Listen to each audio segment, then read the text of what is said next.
오늘 우리 말씀 다 잘 아는 말씀입니다. 예수님께서 붙잡히시고 난 직후에 일어난 일로 베드로가 예수님을 부인하는 그런 내용이 기록이 되어 있습니다. 오늘 저녁에는 이 말씀을 우리 같이 묵상을 하면서 같이 기도하고자 합니다. 예수님께서 제자들의 배신으로 인해서 원수의 손에 체포되고 신문을 받게 되고 고난받고 죽게 될 것임을 말씀을 하셨습니다. 예수님께서 미리 그런 내용을 말씀을 하신 것은 제자들로 하여금 마음에 준비를 하도록 그렇게 하시고자 하신 것입니다. 그리고 또 무엇보다도 우리 예수님께서 세상에 오신 목적이 속죄 제물이 되어서 사람들의 죄를 사하고 그리고 그것을 믿음으로 구원받게 하시려고 오셨다는 것을 알리신 것입니다. 그런데 이렇게 말씀하실 때 제자들이 그렇게 하면 안 됩니다 하고 이제 말리기를 시작을 하는 거예요. 자, 여러분 제자들의 마음에서는 진심 어린 마음에서 예수님 고난받고 죽는다 그러니까 그러면 안 됩니다 하고 이렇게 만류를 했겠죠. 근데 여러분, 예수님의 십자가 죽음은 만류한다고 안 해도 되고 그런 게 아닙니다. 이것은 하나님이 가진 인간을 구원하시는 계획 속에 일어나는 일이기 때문에 그렇습니다. 자, 그런데 베드로가 예수님께서 잡히시고 죽으시면 나는 끝까지 따라가겠습니다. 그렇게 이제 아주 단호하게 자기의 뜻을 밝히는데 예수님께서 그렇게 말하는 베드로를 보고 베드로야, 네가 오늘 3번 나를 부인하게 될 거다 하고 그렇게 말씀을 해줍니다. 그러니까 베드로는 그 말을 들으니까 이 나를 어떻게 보고 예수님이 이렇게 말씀하시나 이런 마음도 들어가지고 또 오기도 생겼겠지요. 예수님, 나는 끝까지 죽을지언정 예수님 부인하지 않겠습니다 이러면서 이제 말을 했습니다. 자, 그런데 이제 때가 되니까 모든 것이 예수님이 말씀하신 대로 되었습니다. 원수들이 와서 체포했습니다. 그러니까 그걸 보고 제자들이 다 도망을 갔습니다. 베드로도 도망을 갔는데 자기가 한 말도 있고 해서 그리고서는 도망갔다가 다시 돌아와 가지고 멀찍이서 예수님을 따라오는 거예요. 그리고 여기 오늘 말씀에 대제사장의 집들에까지 들어갔습니다. 예수님이 신문을 받는 그 집에까지 들어갔어요. 베드로는 그 안에는 들어가지를 못하고 바깥들에 이제 들어가서 동정을 살핍니다. 그런데 오늘 말씀에 보니까 느닷없이 한 여종이 나와가지고 말하기를 너도 갈릴리 사람 예수와 함께 있었다 하고 소리를 지르니까 베드로가 얼마나 깜짝 놀랐겠습니까? 70절 말씀에 보면은 모든 사람 앞에서 부인하여 이르되 나는 네가 무슨 말을 하는지 알지 못하겠노라 하고 아주 큰 소리로 부인을 했습니다. 첫 번째로 부인한 거죠. 여러분 본문에 나와 있습니다만은 이렇게 3번이나 부인을 했어요. 갈수록 아주 더 이렇게 강조하는 의미에서 그냥 더 강력하게 부인을 하는데 마지막 3번째는 저주하며 맹세하여 이러기를 모른다 이렇게 부인을 했어요. 자, 그러니까 74절에 어떻게 됐다고 그랬죠? 74절에 나는 그 사람을 알지 못하노라 하니 곧 닭이 울었다. 닭 울기 전에 네가 3번 부인한다고 그랬는데 닭이 울었다. 그러니까 75절에 닭 울음소리를 들은 베드로가 예수님 하신 말씀이 생각이 났습니다. 내가 닭 울기 전에 3번 나를 부인하리라 하신 그 말씀이 생각이 나서 베드로는 밖으로 나가서 심히 통곡하고 울었다 하고 기록을 하고 있습니다. 자, 여러분, 이 말씀이 오늘 우리가 봉독한 말씀의 내용인데 마태복음을 기록을 해서 예수님을 증거를 하는데 이렇게 당시에 교회에 가장 존경받는 베드로 사도가 예수님을 부인하는, 그것도 3번이나 부인하는 치명적인 실수를 아주 자세하게 그대로 기록을 하고 있다는 거예요.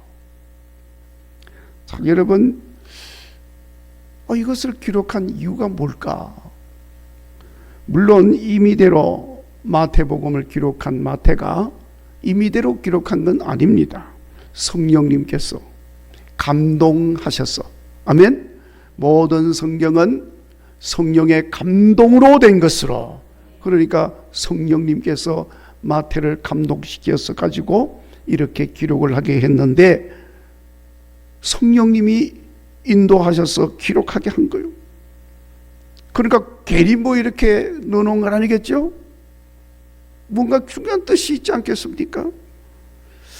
자, 여러분, 그게 무엇을 의미하는지 베드로가 예수님을 부인한 내용을 자세하게 이렇게 참 부끄럽고, 베드로 입장에서 보면 수치스럽잖아요. 부끄럽고. 자, 그렇지만은 자세하게 기록을 하고 있는 이유가 있는데, 우리 예수님은 철저하게 배신을 당하신 분이시다 하는 겁니다. 여러분, 이 성경의 창세기부터 요한계시록까지 66권 말씀 가운데 아주 중요한 주제 중에 하나가 배신이야. 배반, 반역, 아주 중요한 주제 중에 하나예요. 우선 첫 번째로, 여러분, 창세기에 처음 인간 아담이 범죄하잖아요. 거기부터 벌써 아담 때부터 배신하는 거야. 하나님이 모든 걸 다 주셨어. 모든 축복을 다 해주셨어. 너 이것만 먹지 마라. 그런데 어떻게 했어요? 배신하잖아요. 하나님의 그 큰 사랑, 그 큰 은혜, 그 큰 축복 다 배신해버려요. 배신은 굉장히 중요한 주제입니다. 그런데 그것을 말씀하고 있는 것은 배신하지 말라는 거잖아요. 끝까지 믿으라는 거예요. 아멘? 그까지 중요하게 지금 이야기를 하는 내용입니다. 그런데 예수님도 이렇게 철저하게 배신을 당하셨다. 모든 인간들이 예수님을 배신했고, 심지어 3년 동안 동고동락했던 제자들이 배신을 했고, 그것도 베드로까지 배신을 하였다. 자, 여러분, 제자들이 누굽니까? 베드로 같은 제자는 세상 사람들이 다 부인하고 도망간다 할지라도 나만은 죽을지언정 예수님 부인하지 않고 따라가겠습니다. 장담했던 사람인데 역시 배신하고 부인했습니다. 그것도 예수님께서 부인할 것을 불과 몇 시간 전에 말씀해 주셨는데도 베드로는 부인하고 배신하고 도망을 갔다는 것입니다. 자, 여러분, 예수님이 부인당하고 배신당하신 것은 인간들이 여호와 하나님을 배신하고 부인하고 반역하고 버리고 우상 숭배한 죄악을 그대로 나타내 보여주는 그런 내용인 것입니다. 그래서 인간의 모습을 보여주시고, 그리고 진실로 여호와 하나님을 섬기는 것이 무엇인가? 예수님을 믿는다고 하는 것이 무엇인가? 예수님의 제자로 산다는 것이 무엇인가? 이것을 깊이 생각하고 예수님 제자의 삶을 살도록 말씀을 하고 있는 겁니다. 자, 여러분, 하나님을 섬긴다고 하면서 하나님을 부인하고 배신하는 것은 바른 섬김이 아니겠지요? 어떻게 생각하세요? 어떤 때는 섬기고 뭐 어떤 때는 형편이 안 되면 못 섬기는 거지 뭐. 그렇습니까? 그거는 안 섬기는 거예요. 예수님을 믿는 것도 마찬가지 아니겠습니까? 자, 여러분, 예수님을 믿는다는 것이 어떤 것입니까? 어떤 때는 그저 믿고 뭐 어떤 때는 상황이 안 되면 뭐 적절하게 부인도 하고 모른다 그러기도 하고 외면도 하고 뭐 그러는 거지 뭐. 그렇습니까? 그게 아니잖아요. 어떤 상황에서도 여러분 예수님을 믿는다는 것은 어떤 상황에서도 부인하지 않고 배신하지 않고 나는 예수님을 믿습니다. 나는 예수님을 압니다. 예수님은 나의 구주이십니다. 이렇게 담대하게 말할 수 있어요. 그게 믿는 거예요. 여러분 어떠세요? 여러분 그렇게 하시고 계십니까? 어떤 때는 믿고 어떤 때는 안 믿고 기분 나쁘면 안 믿고 기분 좋으면 믿고 여러분 그건 믿는 게 아니에요. 우리가 이것을 기억하시고 어떤 상황에서도 예수님을 믿는 믿음을 버리지 말고 베드로가 한 말처럼 죽을지언정 예수님을 버리지 않겠습니다 한 그 믿음, 그 고백, 그 말 그대로 잘 지키면서 사는 성도가 되시기를 간절히 바랍니다. 그리고 베드로가 예수님을 부인한 내용을 이렇게 자세하게 기록을 하고 있는 것은 이 말씀은 이렇게 예수님께서 배신당하고 모른다고 부인함을 받은 것은 철저하게 하나님의 말씀을 이루시고자 하신 것이다. 그것을 그대로 증거하고 있는 것입니다. 지난번에도 말씀을 드렸습니다마는 마태복음의 아주 중요한 내용이 그거예요. 모든 것이 다 하나님의 말씀대로 되었다. 말씀을 이루게 하기 위함이다. 이렇게 계속 말씀을 하고 있는 거예요. 오늘 말씀도 마태복음이잖아요. 마찬가지예요. 예수님도 말씀을 인용하시면서 고난당하고 죽으실 것을 예고하셨지요. 선지자 예언에도 그렇게 배신당하고 부인함을 받고 버림을 받게 된다는 것 예언하였습니다. 특별히 이사야 53장 3절에 그는 멸시를 받아서 사람들에게 버림받았으며 간고를 많이 겪었고 질고를 하는 자라 마치 사람들이 그에게서 얼굴을 가리는 것 같이 멸시를 당하였다. 그렇게 예언을 하고 있습니다. 사람들이 그에게서 얼굴을 가린 것 같이 멸시를 당하였다고 한 거죠. 결국 여러분 하나님이 이사야 선지자를 통해서 예언하셨던 그 말씀 그대로 우리 예수님에게서 이루어진 것입니다. 이렇게 선지자를 통하여 예언의 말씀대로 이루어졌다고 하는 것은 바로 그 예수님이 하나님께서 약속하신 메시아 구세주라고 하는 사실을 분명하게 증거하고 있는 것입니다. 그러니까 여러분 예수님은 사람들이 배신하여도 구원의 역사를 이루신 분이십니다. 아멘. 하나님의 뜻을 성취하셨습니다. 자, 그러니까 여러분 배신한 인간은 뭡니까? 아무것도 아닌 거지요. 아이, 괜히 배신했네? 그렇게 되는 거예요. 헛된 짓을 한 것이죠. 영원히 배신자라고 하는 낙인에 찍히고 만 거예요. 영원히 믿음을 저버린 자라고 하는 오점을 남기고 마는 거예요. 우리 중에는 그런 사람들이 한 사람도 없기를 주의 이름으로 축원합니다. 그렇게 하기 위해서 여러분 우리가 기도해야 돼요. 여러분 나도 모르게 그렇게 된다니까. 나도 모르게. 자, 그러니까 이렇게 예수님을 배신하고 부인한 제자들, 특별히 베드로를 통하여 말씀하고 있는 것은 우리는 어떤 상황에서도 베드로처럼 예수님을 부인하고 배신해서 부끄러운 자리에 들어가지 않도록 해야 한다 하는 것을 말씀하고 있는 것입니다. 여러분 실제로 이 복음서는 무슨 복음? 마태복음서지요. 마태복음서가 기록이 되어 가지고 사람들에게 이렇게 전해질 때는 그때가 대체로 주후 50년이 좀 지났을 때예요. 그러니까 예수님 부활 승천하시고 한 20년 좀 이렇게 지나갔어. 한 세대가 이제 지나가는 그런 때쯤 됐어요. 그러니까 여러분, 이런저런 사정으로 믿는 자들과 교회를 핍박하고 비난하고 부정하는 자들이 지금 많이 지금 일어나고 있는 그런 때였습니다. 그러니까 믿는 자들이 이렇게 핍박이 일어나고 어려움이 있으니까 갈등이 생기겠죠? 이걸 계속 내가 믿어야 되나 말아야 되나 뭐 그런 고민도 있지 않겠습니까? 자, 그러니까 일부 어떤 믿는 사람들 중에는 그 예수님 믿는 걸 포기하는 사람들이 더 나타나는 거예요. 그러니까 베드로의 배신과 부정은 믿는 사람들에게는 반면 교사가 되도록 하는 거예요, 지금.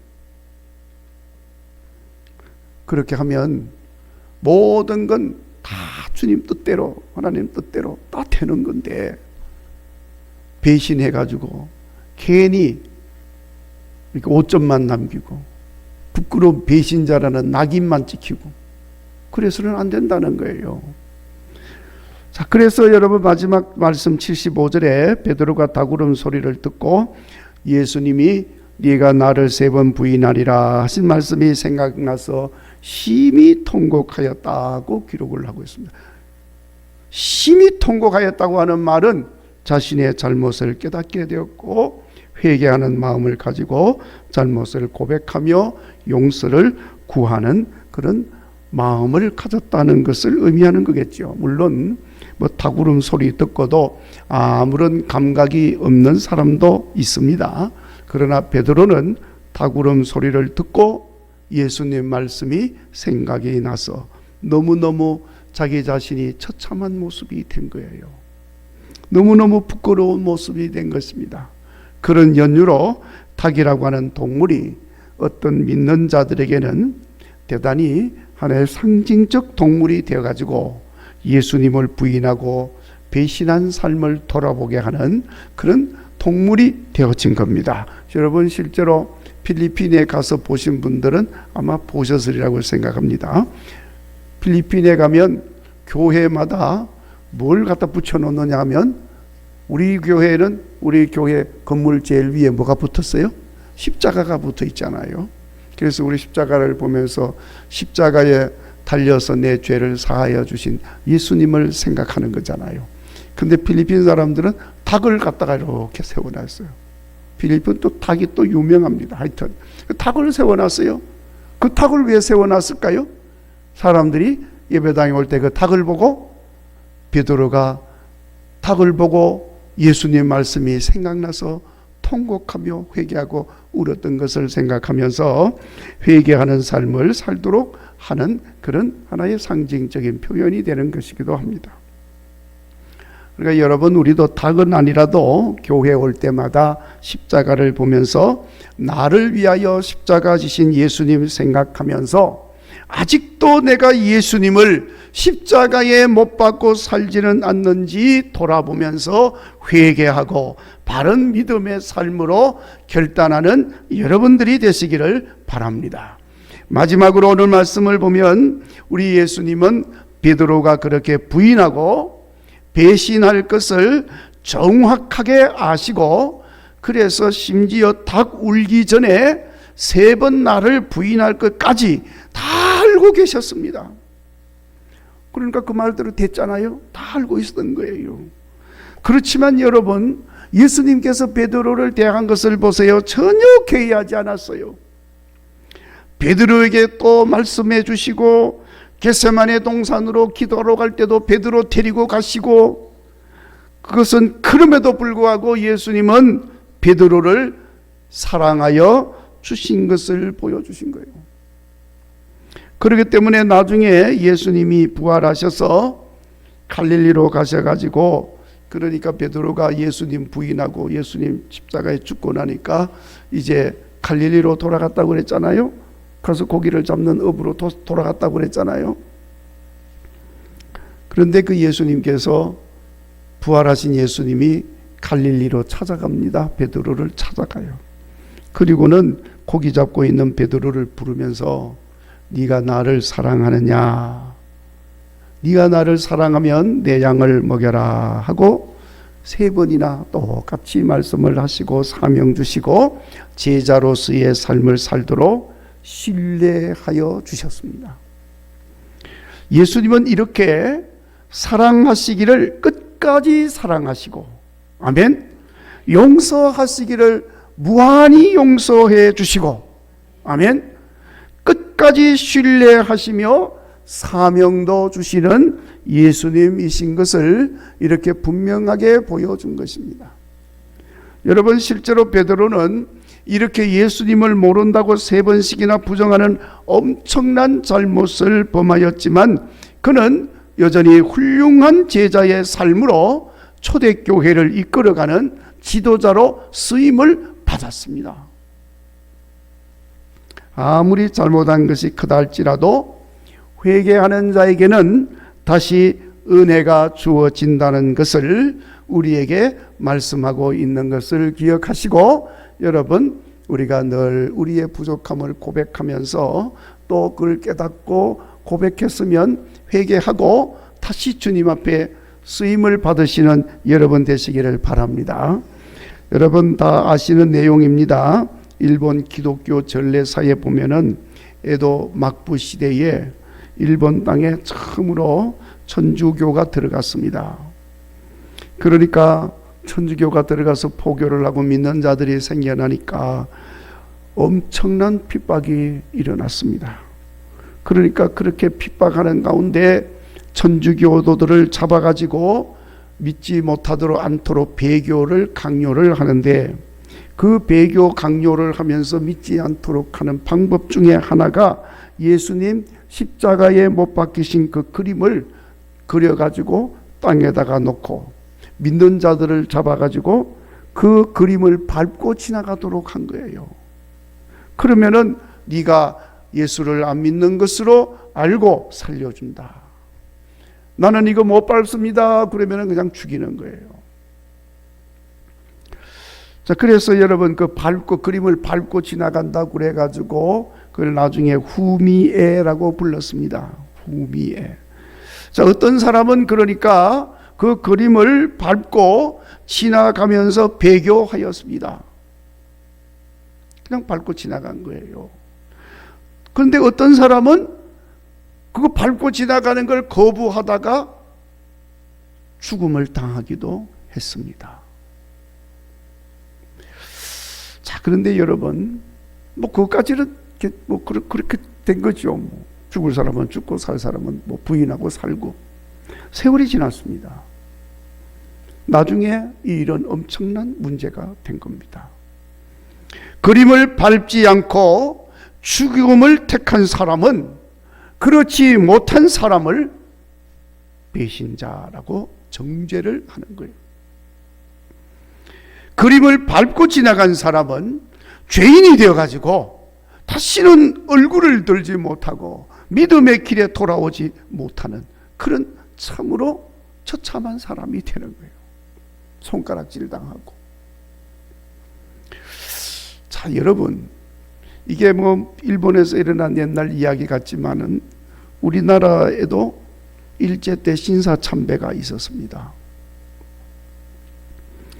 그래서 신사참배로 인해서 우리 한국 교회가 큰 고난을 당했어요. 어떤 사람은 그래도 신사참배하면서 교회를 지키자 하고 신사참배한 사람이 있고, 무슨 소리를 하느냐, 어떻게 우리가 우상을 숭배할 수 있느냐, 절대로 그럴 수가 없다 하면서 신사참배를 거부하고 고난을 당하고, 어떤 사람은 죽임을 당하기도 하고 순교도 했습니다. 다른 나라 이야기가 아니고 우리 한국 교회 이야기입니다. 어떻게 됐어요? 한국 교회에 큰 문제가 일어났지요. 분열이 되었고, 그 일로 인해서 그래서 신사참배한 사람을 정죄하고, 신사참배한 사람들은 그저 정죄를 받고 죄인이 되어서 얼굴도 들지 못하는 이런 참 안타까운 이제 상황이 주어졌습니다. 여러분, 우리 교단도 지금까지 그 신사참배한 죄인의 흔적을 가지고 있는 거예요. 아직까지도. 뭐 한경직 목사님이 회개합니다, 뭐 그렇게 하셨지만은 그건 우리 한국 교단, 우리 교단, 통합적 교단의 큰 오점인 거예요. 신사참배를 한 교단이에요. 자, 그러니까 여러분, 이게 정말 엄청난 문제인 것입니다. 자, 그런 극한 상황에서 우리가 지금 뭐 일본 이야기하고 일제시대 때 이야기를 하니까 여러분 실감이 안 나지요. 우리 현실 속에서 이런 일들을 자주 경험을 하는 일들이에요. 자, 이 극한 상황이 되어졌을 때에 하나님은 어디 계시나? 하나님은 예수님이면 어떻게 하실까? 그것을 글로 쓴 사람이 있습니다. 일본의 엔도 수사쿠라고 하는 사람이 쓴 책인데 침묵이라고 하는 책이에요. 여러분 가서 나중에 한번 읽어보세요. 그 침묵 속에서 그 상황을 쫙 이렇게 설명을 하는 거예요. 포르투갈 신부 로드리고라고 하는 신부가 있는데 그 순간에 로드리고는 마음에 너무너무 아픈 거예요. 자기가 포교를 했는데 자기가 포교해서 믿는 그 사람들이 지금 죽어가고 있는 거야. 믿는다는 것 때문에. 또 어떤 사람은 그 믿음을 버리고 예수님 얼굴을 짓밟고 지나가면서 배신자라고, 믿음을 버린 배교자라고 하는 그 오점을 안고 그 마음 아파하는 거예요. 밟고 지나가는 사람은 그대로 아프고, 안 밟고 그냥 순교의 길을 가는 사람을 보면 그것도 그렇게 또 아프고, 로드리고 신부가 너무너무 마음이 아픈 거야. 자, 그래서 로드리고 신부가 갈등을 할 때에 예수님의 음성을 듣습니다. 그때 예수님은 어디 계시나? 예수님은 뭐라고 하시나? 여러분, 예수님이 로드리고 신부에게 말합니다. 괜찮다. 내 얼굴을 밟고 지나가거라. 그리고 저들의 생명을 구해라. 주님의 음성을 듣고 로드리고 신부는 결단을 합니다. 그리고 예수님의 얼굴을 신부가 나서서 밟고 지나가는 거예요. 여러분, 우리 주님은 우리의 연약함을 다 아십니다. 그런 극한적인 상황에서 우리가 배신하고 넘어지고 잘못되어질 것을 아시는 거예요. 그렇지만 그것을 회개하는 마음을 가질 때에 우리 주님은 다시 용서하시고 다시 사명을 주시고 새롭게 하여서 사용하시는 하나님이신 줄로 믿습니다. 결코 자기 의를 드러낼 일도 아니고, 그렇다고 해서 절망 속에서 죄의식에 갇혀서 자책하며 영원한 음부의 구렁텅이 속으로 간 가롯 유다같이 되어질 일도 아닌 것입니다. 우리는 나의 연약함과 부족함에도 불구하고 끝까지 사랑하시고 신뢰하시고 사명 주시는 주님의 놀라운 사랑과 은혜를 생각하면서 한순간 베드로처럼 부인하고 배신했다 할지라도 회개하고 주님 더 사랑하고 주님 주신 사명 더 잘 감당하면서 주님의 은혜에 응답하는 성도가 되어지기를 간절히